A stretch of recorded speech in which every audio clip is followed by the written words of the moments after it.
Looking to find harmony and work-life balance?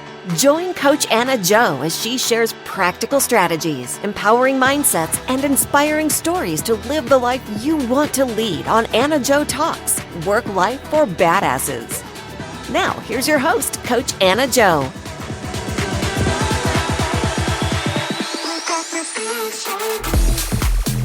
Welcome everyone to another episode of AnnaJoTalks, Work Life for Badasses. I'm Coach AnnaJo and I'm here to challenge the myth of balance and find real harmony in modern life. Today's episode, I have a special guest, one amazing man, an entrepreneur, an inspiring speaker, a coach, a soul with a big heart, a true badass with amazing stories to share with you, Joe Rivera.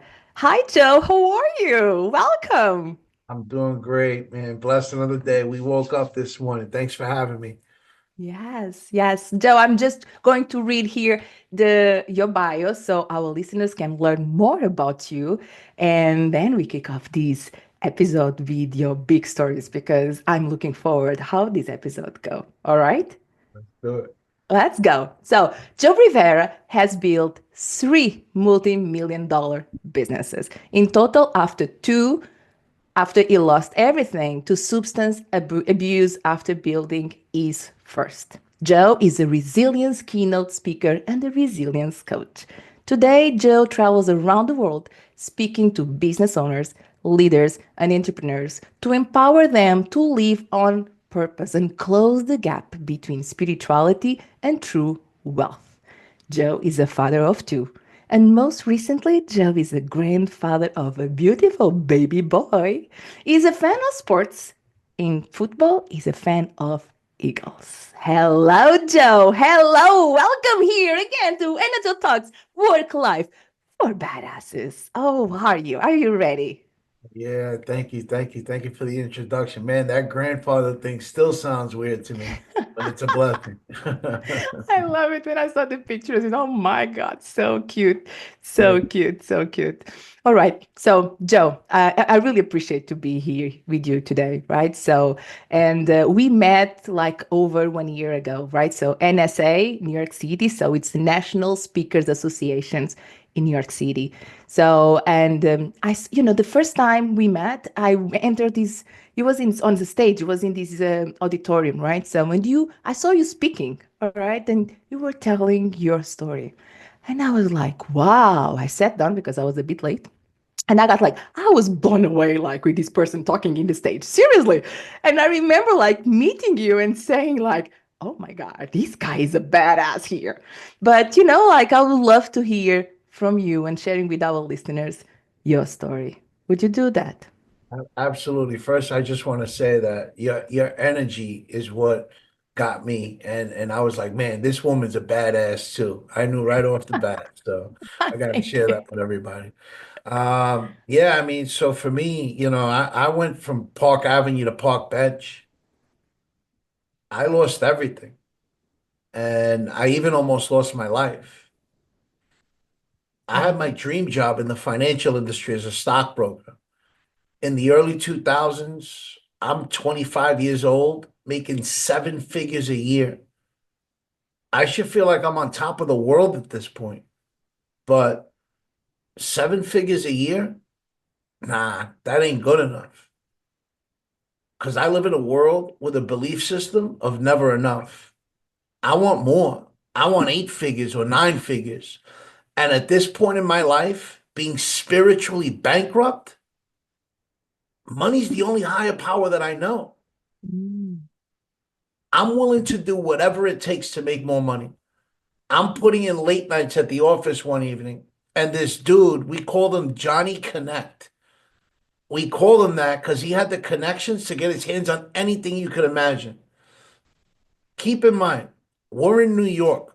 So this dude swears that he's part of the mafia. And he sits down at my desk and he says, hey, Joe, you think you're a top producer now? Take this little round pill and forget about it. You're going to produce even more. Mm. Wall Street is also known as Drug Street, and everyone's doing some kind of drug. I'm already smoking weed. drinking, or having some kind of mind-altering substance in my body every single day for the past 10 years at this point. So I said, why not? And that's when I got introduced to opiates. Mm. And that's when my battle with substance abuse took off to the next level. My life goes dark. My mom passes away, and we were like this. My mom was my best friend, and life became completely unmanageable. I was risking my life every single day. Oh, yeah. I overdosed twice. The last time, it took 6 cans of Narcan to bring me back to life. 6 fucking cans of Narcan. And that same night, I'm laying in the hospital bed. I wake up. I pulled the EKG electrodes off my body. Mm. Leave the hospital against medical advice. And then when I get outside, it's the middle of winter. I'm in a hospital gown, shivering, looking like a crackhead like Pookie from New Jack City because of all the opiates that were being taken out of my system. Mm. And the first thing that I do, I go call the dealer again to go get high. A week or two later, my sister invited me for an event. And at this event, I don't remember exactly what it was, but something clicked. I looked at my sister, she looked at me, and we both started crying. Oh, okay. I mean, she knew exactly what I was going to say. And then the words came out. The words my family was waiting to hear for over a decade. I said, I don't want to do this anymore, sis. I'm a shell of my true self. I'm tired of writing my obituary. I want to begin creating my legacy again. And after that, I made the best decision I've ever made in my life. And I decided to achieve sobriety. And after achieving sobriety, I was able to build another multi-million-dollar business in the financial industry. And even though I was crushing it and living this incredible life, something was missing. And God kept nudging at me and pulling at me, telling me that my journey's not complete and that I had more to accomplish. And for years, I was asking God after I achieved sobriety, I kept asking, I'm like, how do I give this back to you? I can't give it back to you in a physical form. You don't exist physically. I can't say thank you enough times to express the gratitude that I have for you saving my life. Not just the 2 times that I overdosed. What about all those times that I drove home and I don't remember how I got home? Mm. Those aren't coincidences. Those are God incidences. And God kept telling me, he said, that story that you have, I didn't give that to you for you to keep it inside. You keep that story inside, you're being selfish. Do you want to be selfish? And man, of course, I mean, that hit me. I don't want to be selfish. I got to go and do this assignment that God's given me. I got to go share my message.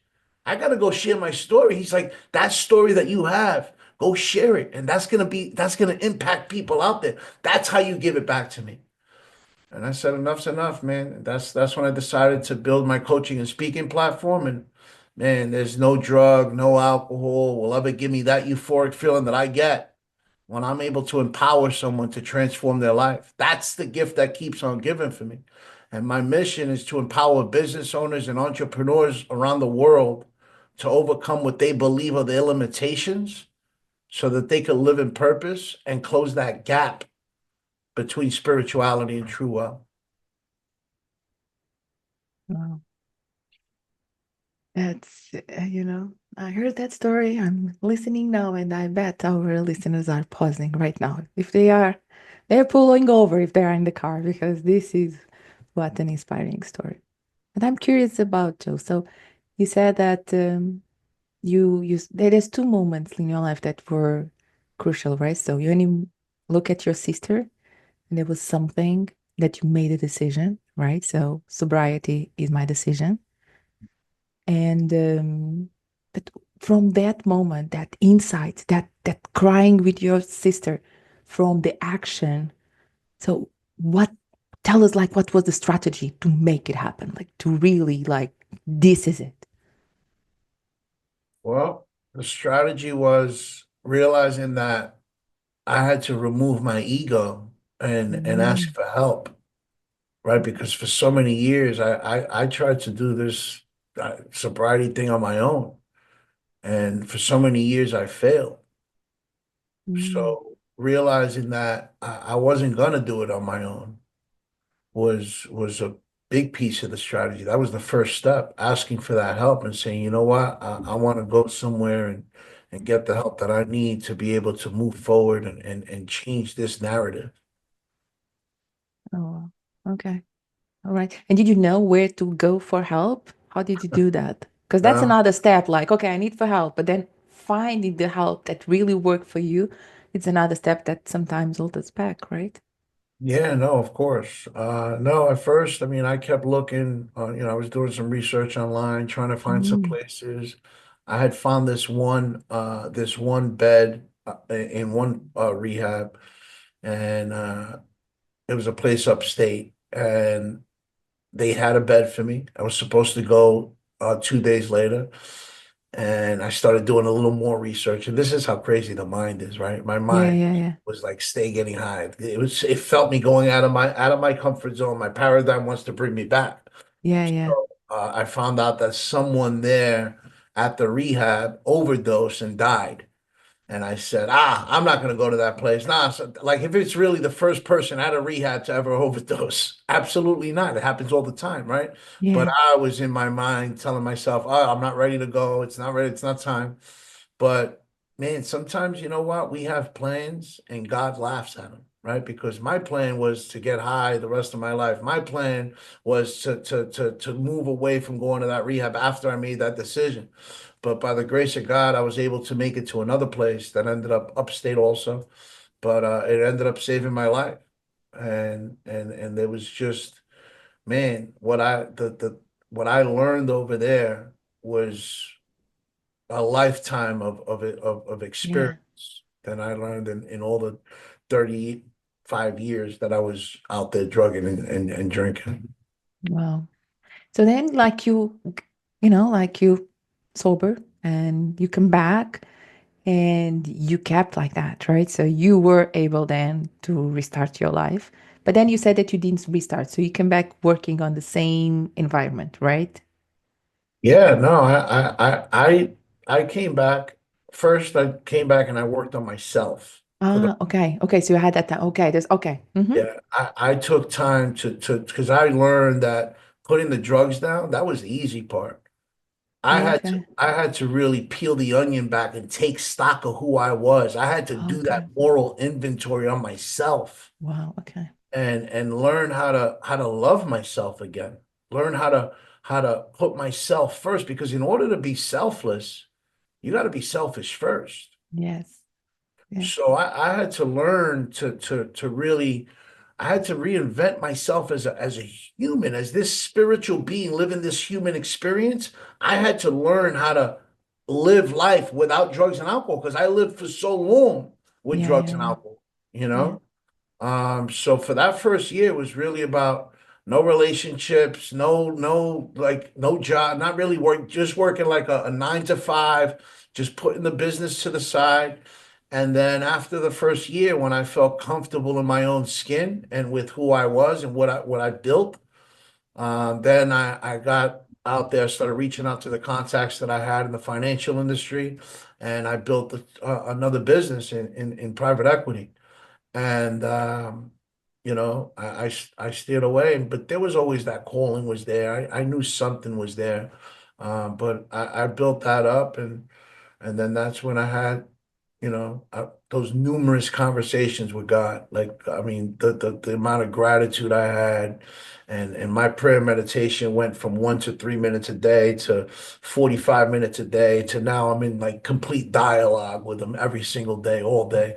Thank God for Bluetooth, because there's times I'm in my car, and if it wasn't for Bluetooth, people would think I'm crazy, all the conversations I'm having with him. So I love. I was going to ask you, so how do you get like these conversations? What were the practice you had? So it was through meditation and through anything else, any other practice that hold you accountable, and having you, like be in your lane, like on your lane and going and have this light of what's next for me. I need to share my story. This is my next step when you build your platform as a speaker and as a coach. yeah, that's What a type great of practice did you have? So you want to share with us? That's a great question. So for me, I was born and raised Catholic, right? But I Mm-hmm. completely lost my way along my journey. I didn't Mm-hmm. even know what a relationship with a higher source that I call God was. I thought it was saying an Our Father, Hail Mary, and asking for forgiveness when necessary. But through my journey, I learned I learned the difference, number one, between religion and spirituality. And I learned to build a relationship with God, where today He's my father, my mother, my uncle, my best friend, my everything.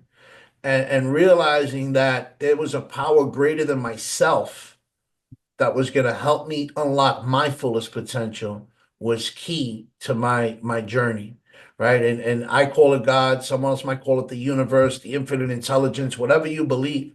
But realizing that there's something more powerful out there than myself was what it was. And it started off, like I said, with a minute to 3 minutes of gratitude, something I'm grateful for, right? And then learning to be in dialogue with communication, and learning to sit with myself, because in order to really connect with that higher source, you got to learn to sit with yourself, because listening is probably the most important part of that relationship. Yeah. It's Yeah. not just about what can you do for me, God. It's not just about throwing prayers out about what you want. It's about being able to listen and sit with yourself and listen and feel when that higher source is connecting with you. Wow. That's huge. That's huge. We always say like one of the main things, and even in my program, we have the honor yourself, which is really about like sit with yourself, like you say, right? So Mhm. learning and then how to be with yourself and listening. This is yours, like listening. Learn how to listen, right? So this greater source, which then translates about yourself, your soul. That's how I would call. Wow. Thank you. Thank you for sharing this story with us. Right. So, and now, like, tell us more now. Who is Joe? So he's a speaker, he's a coach, travel the world, talks and inspire other entrepreneurs, other business owners. So how you manage your life right now that now you are living your mission. I mean, I continue to follow that passion. I don't let that passion die. Mm. It's what wakes me up in the morning. I don't even use an alarm clock. I haven't used an alarm clock in years. Okay. Because God's waking me up out of bed. He's saying it's time to get out of bed. It's time to go walk and live in your purpose. You So know, you don't, no alarm, nothing. Oh no alarm, my no God. nothing. No, I haven't used an alarm in years. And the first thing I do is I connect. I take care of my spirit and my mind, right? And I connect with my higher source in the morning, and then I go take care of my body. I go take care of my body. I hit the gym. I'm in the gym 6 times a week. And then I'm able to go and take care of, business, and be able to be there for someone and be present and be able to help someone transform their life. I can't help someone transform their life, or I can't help anyone, any of my loved ones, anyone, if I don't take care of myself first. So that's first and foremost, making sure that that gets done. And then I'm out there, and this mission that I have to empower business owners and entrepreneurs to overcome their limitations, to be their blind spots so that, to help them see their blind spots so that they could unlock their fullest potential, right? Because those blind spots are going to be there. And it's a mission of mine to empower them to do that so that they can live in purpose and close that gap between spirituality and true wealth. Because Anna, there's such a gap there. People have such this big misconception of money and spirituality that they can't coexist. That's such bullshit. It really is, because the more spiritual presence you have in your life, the more spiritual you are, the more abundance you're going to create in your life. And we've seen so many people out there that, they have all this money and then there's something missing. And don't get me wrong, I don't want the listeners to get this wrong. I've been on both sides of the spectrum. I've been broke on my ass and I've had money. And I'll take having money any day of the week, 10 times over. I want to be clear about that. But when you have, money, right? But you don't have that spiritual component tied in, there's an emptiness there. And we've seen it, right, with so many people. I mean, Michael Jackson, Robin Williams. I mean, these guys had the world by in the palm of their hands, Yeah. but something was missing, and they took their life, right? And that's just the famous people that we know, the Marilyn Monroe, Elvis Presley. I mean, the list goes on, right? But what about that average billionaire that ends up jumping out the 50-second window and takes his life? Why? He's got all this money because there's something missing. There's an emptiness there. Wow. They don't know how to unlock their fullest potential. They don't know how to tap into that spiritual side. Yeah. Yeah. But so I'm curious. So if you want to give some advice to all the badasses that are listening to us and now are resonating with you, that feel they have that gap between money and spirituality, what would be the advice you would give to those who feel that, yes, I have a gap? They feel Well, empty, right? So I would say that. sign up for the Reforge Academy program with Joe Rivera. Okay. Okay. No, No, okay. but Okay. but And from but there, what they no, can but find, right? So, it's really about, see, people think like spirituality and they start thinking automatically like religion, and spirituality and religion are not the same, and okay. when Okay. we're Yeah. talking Yeah. spirituality, yeah, we're talking having a higher source that's involved, that helps you unlock your fullest potential, that's greater than you. But it's also, spirituality is also about walking and living in your purpose, Okay. right? It's about creating your legacy. So what are you doing to be aligned with your purpose? Are you waking up and looking forward to what it is you're doing? Because purpose isn't about just money. It's not. It's about doing something that lights you up inside, doing something where you're creating an impact, doing something where you're making changes to other people's lives. So what are you doing to do that? Because it all has to connect in order to have true self-fulfillment, right? In order to create, wealth emotionally, financially, and spiritually, they all have to connect. And if they're not Okay. all connected, then guess what? You're disconnected. So helping my clients be able to make that connection and keep it connected is where the magic happens, and what I love doing, why I love doing what I do. Yeah. Okay. So there's hope, right? So when touch base with you would be one of the resources they could have, and if they feel and relate with you. Wow. All right. Let's talk here about badasses, right? So like badass to badass. Like I'm very curious. Like I think it's easy. Am I going to ask this question because I feel like your life is full of these badass moments. But if you have to reflect and give us here like an insight of a badass moment that you are very proud of yourself of accomplishing and the decision and what you do or what you did, what would you share with us? I mean, number one, first and foremost, achieving sobriety is my number one Yeah. pride and joy, because without it, I wouldn't be where I am today. Uh, so that goes first as far as my um and you know what? People would say, "Oh, but you know what? You have kids, you have family." I listen, I adore my kids. My kids are my whole world, without a doubt. Like they come first in my life. But if I don't achieve sobriety, I'm not here for my kids today. I'm not here to see Yeah. my grandson. I'm not here to be able to build the legacy that I'm building for them to have when this is, when it's my time. You know what I mean? I don't have none of that comes about. So that's why sobriety has to come first as the achievement. And even before sobriety, the biggest achievement I had is building a relationship with my higher source that I call God. Because I was broken. I didn't have that before. Yeah. So I got to put those things before anything else. And then I could talk about, my children, my business. Um, but yeah, those are my biggest achievements. And then, what I'm building now is my baby. It's my pride and joy. This calling, this purpose that I have, that God kept telling me that there's more. You got to go and fulfill it. You got to go live it. You got to go share your story. That's my pride and joy. That's my biggest my biggest win. Wow. That's good. All right. But like I'm curious because in this podcast is about work and life.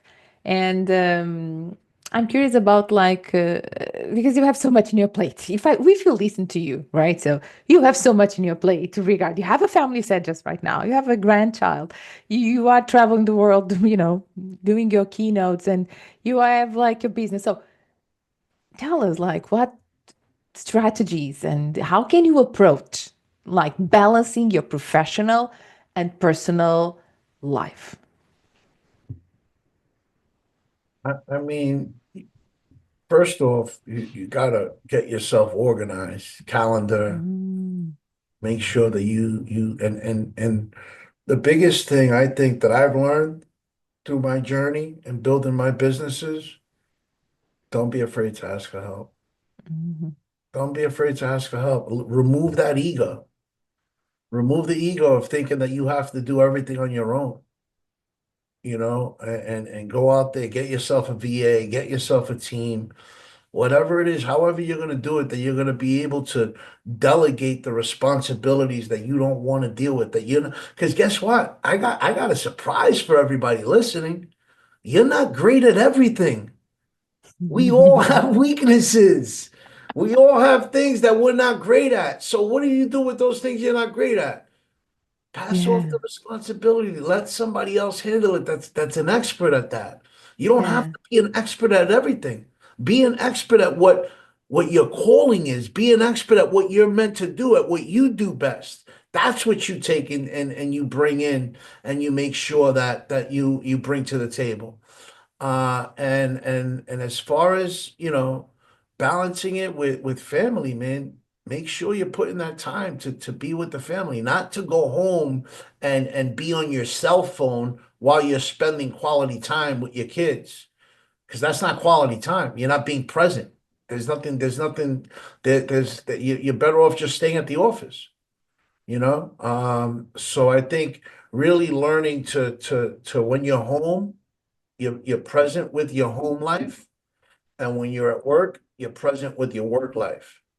yeah. Because I don't I think work-life balance is a bunch of bullshit. Yes, here, like here in the house of Energy Talks Work Life for Badasses, that's it. We Yeah, don't believe in balance. We it's a believe in bunch of harmony, yeah, right? Yeah, yeah, it's a bunch of bullshit. It's just yeah, putting everything being in harmony together, because that's what it's supposed to be about. But you have to make sure that you're learning how to put the time into each situation. When you're doing that and you're focused on that, you're laser focused on that, and you're giving it 110%, whether it's with your family, your business, your relationships, whatever it is, you want to make yeah, sure that you're being present and giving that 110%. yeah. But I love what you say. You say like, if I listen, like, is honor your calendar, ask for help, and Mhm. then you can be present, because then you don't have those distractions that are there, right? Because you have the things under control, so you can be present as well, right? It's a way for you to be present in the environment you are, at business and at home. I love that, because I, that is, it is like such a key thing, because we always like in a rush and let's for later, and not spending time a calendar looks like not a task, like it's not, but it is, right? Spending time, an hour a week or 2 hours a week to manage, like, what do I have, and then delegate what is needed, what we're not so good at, right? As you said, is a key thing. It's actually like a badass attitude. I yeah, love it. 100% a badass attitude. I love it. And also, like, what else is badass is being able to stay present with your loved ones, Yes, right? yes. Listen, I remember back in the day when I was out there getting high, drinking, drugging, and I always was there for my kids, thank God. I mean, I always went to my son's football, all his games and all that, but I wasn't present like Oh, I am yes. Okay. now. And the other day, over this past week, I took my son to a football game for the playoffs for, of course, the Eagles. And I mean, just being able to sit there and be present with him and be able to really enjoy each other's company. And I wasn't out there, worrying about, work. I wasn't out there looking at my phone. I wasn't out there drinking and drugging. Like that presence, man, and believe me, your loved ones feel it. They know it. I mean, my son said thank you at least like 5 times to me. Oh my He God. doesn't even have to do that. I'm his father. You know what I mean? But Yeah. just like that right there is Oh, priceless. nice. That's worth. Oh, That's. yes. I mean, I would have paid $1 million for that ticket if I had to. Oh, So yeah, it's just man, it's such a blessing to be able to be present yeah. and know what Yes. that is. Yes. And Yes. that's part of, that whole work life. Yes, absolutely. That's the key thing, is actually finding harmony. And when you find harmony, you live by purpose and you are present where you are. Yeah. Absolutely. But Joe, I'm very curious, because with all this dynamic life, right? It's just things going like, what is in the future for you? What are you cooking in the future for you? Because I'm sure that you are thinking about, like, what are the conversations you are having for your future? Can you share us, or at least like a glance, like what's look like? I mean, so I'm big on writing down Okay. goals and bringing them into fruition through prayer and manifestation. And one thing I prayed for and wrote down in my goal book, I wish I had it with me so I could show everyone, was to create a podcast by the end of uh, last year, which I did, just launched it. Also, there's a book coming. Um, I started that process. And I want to be able to impact 1 billion people. You know, Oh, okay. So that's That- the goal. that's a Wow. goal. I want to be able to impact over 1 billion people, and that's a big mission. And I'm gonna do whatever it takes to make sure that that comes into fruition. I'm gonna continue to do God's work. I'm going to Mm-hmm. continue to take on the assignments that he gives me and move Mm-hmm. forward with it. And something happens when you connect with your higher source, right? The doors that start opening, the mountains that start getting moved, it becomes a reality. So, we're talking about, goals that are out there. I want everybody to know that there's nothing you can't accomplish. You could do anything you put your mind to. You're a spiritual being living a human experience. Your creator put you here to be able to live out the life that that he created for you. Not a life that you settle for. No, a life that you choose. You get to Yes. choose the Yes. life that you create.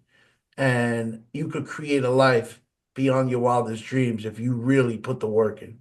Yes. Oh my God, I love it. Can I ask you like a very quick question, perhaps? How long do you take to build your goals? Is it one time off, or it's like building along the first quarter of the year and reiterate? And how do you do that? I mean, it's through small steps, right? Okay. The goal isn't just a one-time thing that you're gonna say, all right, I want to accomplish this, and the next thing you know, it's accomplished. You got to Mm, put together an action plan to create to accomplish those goals, and create a list of tasks, right? With the most important task first. This way, it mm-hmm. creates a domino effect with the rest of the Yes, list, yes, right? Because once you take down that biggest one, then everything else kind of seems easier, right? yeah, And making sure that you're taking small steps to achieve that goal. And and yeah. and one of the most important things, man, this is so vital. Celebrate your wins, no matter Oh, how yes, small they yes, are. Celebrate the wins. Be grateful for the win that you had.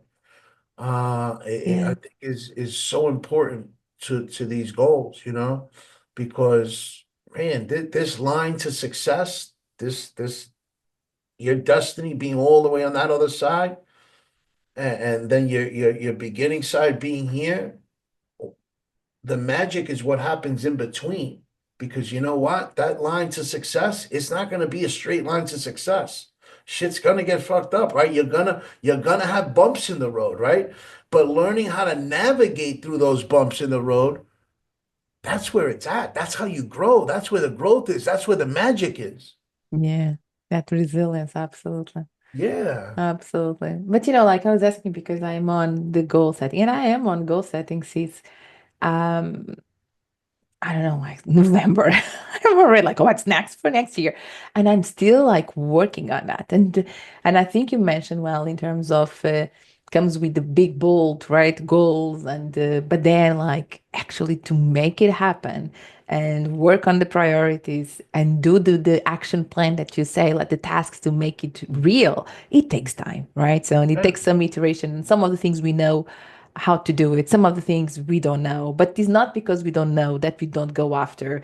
And I think there's a lot to and to take like to spend time with your goals. Sometimes I don't like to call goals because looks like goals is one set, looks like corporate, right? So one, this is the number and that's it. But it's Mm. your life, right? So if you plan your life to make it happen, like actually spend time, enjoy the journey, even to build the goals, the plan, the resources that you need, the times that you want to reach, right? So it's quite fun to do that. All right. So now I have like a rapid fire type of questions. Are you ready? Let's go. Yeah, because I'm loving this amazing conversation is being so good. But I want to go through this and right, and then you were going to share more about how can we find like these amazing resources that you have, the amazing things that you're building. All right. Yeah? Let's go. So, Joe, what is your favorite superhero? My favorite, I didn't, Superhero. oh, my favorite superhero. Um, hmm. My mom was my favorite superhero. Oh, But if we're going with yeah, man, my mom was my favorite superhero. oh, okay. Okay. Favorite place. What Uh, is your favorite place? favorite place. I mean, it's kind of biased, right? I mean, I have to mention my island. I'm Puerto Rican and Dominican. Mm. But I mean, Turks and Caicos is really gorgeous. Um, Mm-hmm. but my favorite place is probably home with my family. Oh, nice. What is your favorite music? Hip hop. All right. Okay. I was guessing that one. What is your favorite book? Man, there's so many. I love Think and Grow Rich. Mm. I love Grant Cardone's 10X rule. Mm-hmm. Me too. Mm-hmm. Yeah. Okay. What is your favorite dessert? Tres leche. Tres leches. All right. I always like to do this one because if you invite me over, like I know what to bring. This is what I say to my guests. And I already I'm, use it. I already use it with my I'm guests. gonna Oh, hold you cool. till now I'm gonna wait for tres leche to come through. Joe, was so good to have you here. So, but before we go, right? So, our listeners, where they can find you and what do you have to offer? Because you have so much, I know. Please share here with us. You can find me on social. All my social handles are at with Joe Rivera, Instagram, LinkedIn, Facebook. Um, you could what was the next part the other question you asked? What do you want to promote? I know that you have Oh, a new podcast, and I yeah, want everybody knows. All right, so the podcast is Reforge Your Life with Joe Rivera. You can get it on Spotify, Apple, all the platforms. It's everywhere. And then the new book to come soon. Stay tuned because it's all coming. right. All right. And, like all the listeners can find all these links and how to connect with you on the show notes. All right. So, Joe Rivera in the house, thank you so much for being a guest on AnnaJo Talks Work Life for Badasses. And your story is a truly inspiring, true story. All right. So, I'm so honored to have you as a guest. Thank you very much. And I'm blessed to be here and grateful to be in your presence with your energy. I love it. Always have, always. Thank you. All right. Thank you for tuning in to AnnaJo Talks Work Life for Badasses. I hope today's episode has inspired you to live life on your own terms. Until next time, remember, you are powerful, you are capable, and you can do hard things. See ya. You've been listening to AnnaJo Talks, Work Life for Badasses, with your host, Coach AnnaJo. To learn more about Coach AnnaJo, her blogs, and her coaching programs on how to achieve the work-life harmony you deserve, head on over to AnnaJoTalks.com. Make sure to follow Coach AnnaJo at Coach AnnaJo on all social media platforms. And don't forget to subscribe and listen to all of the AnnaJo Talks episodes on Apple, Google, Spotify, or wherever you listen to your podcasts. AnnaJo Talks, Work Life for Badasses was produced by Thrive Loud Productions. Thanks for listening.